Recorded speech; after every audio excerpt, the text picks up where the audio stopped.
want me to fill in or do something, you know, and they'll get paid for it. But you don't get paid for it. In other words, they need our talent, but they don't need us. And then the other day, I got an audition for something on TV, and I don't really get those much, you know. And I'm happy for that. I didn't want to be famous. I had no interest in being a celebrity. I loved what I did. And, yeah, they're doing a new comedy series on Comedy Central, you know, hip and all this and that. And they want you. And I go, that doesn't make any sense. I mean, I'm 56 years old. What do you want me in a hip, young comedy, you know? And he said, no, they really want to see it. And the first thing I did when I went to the audition, I see my friend Jim Cummings, the great voiceover actor. Yeah. He's sitting there, and I said, what's up? What's going on? They didn't give us any stuff to read. They didn't give us any directions. And he says, I don't know. You know, and you get that big, sonorous voice. And so when I went in, and they rolled camera, and then the little director, the persnickety little director, is like going, so do whatever you want to do, and you just have fun with it. I said, what about the script? Oh, no, disregard the script. I'm going to just throw some stuff at you, and you can, you know, just want to see what you do. And I did a 10-minute monologue on what I suspected was happening. I didn't listen to anything he said, you know. It was like bullets bouncing off of me. I had no interest. I just kept looking at the camera and go, you know what I think? Number one, I don't even think there's a lens that's working on that camera.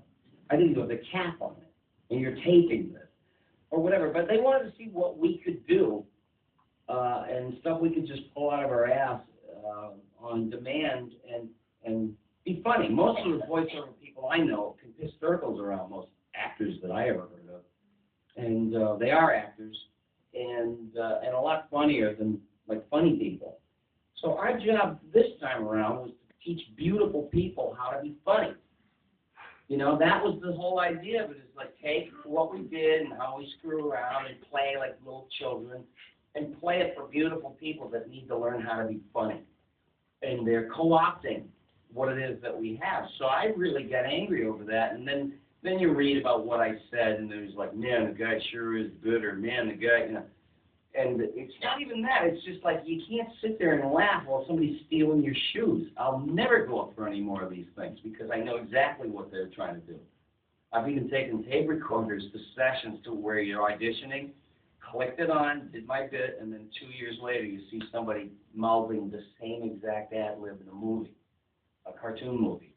And you just want to punch somebody out, you know. It's a ripoff. But I'm very vocal about it. I'm not. See, the best part about being an adult is you don't have to explain shit to anybody, and you don't have to be scared of anybody. You know, it's like it's over.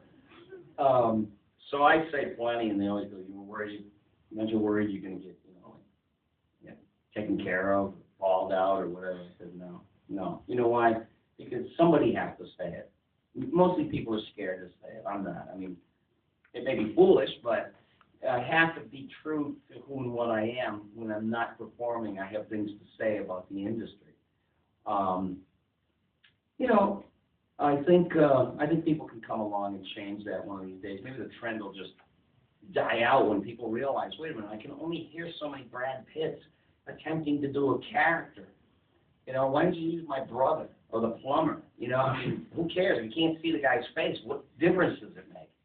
And you've got the zillion-dollar visuals they made, and then there's a flatlining soundtrack. And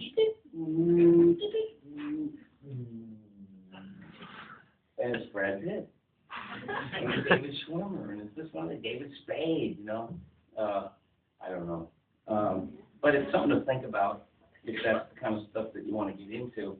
You just come out of left field and go and punch them, you know. But I do have advice for certain people that want to know all kinds of stuff related to this, and if you have any questions, I'd be really happy to answer stuff. Hi.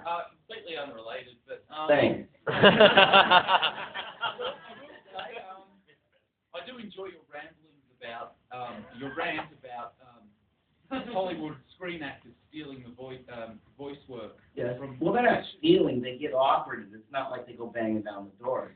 Okay. And they make way more than we do. They don't make scale. They take thousands and thousands of dollars for a session or millions and go, you know.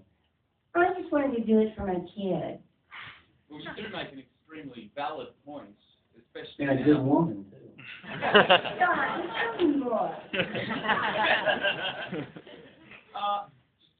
Now I'll go off topic. Now I've told you my opinion. How long are you going to be in Australia for? Are you sort of doing this, then leaving back home for more Futurama or whatever else you're doing, or are you staying here for a while? No, I'm going to New Zealand on Tuesday. Oh, okay. Yeah. And I'm going to see what gives there and everything. I'd be glad. I love meeting people and talking to everybody. There's the fans that brought, I mean, it's you guys that, you know, thank God. I mean, you were the guys that brought it back. You know, Fox would just lay there. And it was campaigns, letter writing campaigns for them. And they finally said, maybe we made a mistake. I can't even say. I don't make mistakes. Get them back! Well, hang on a second. Welcome. Come back soon. Well, thanks. We all want to see you again. I will come back here. I heard the Rebels were legal. And there's nice little theaters with big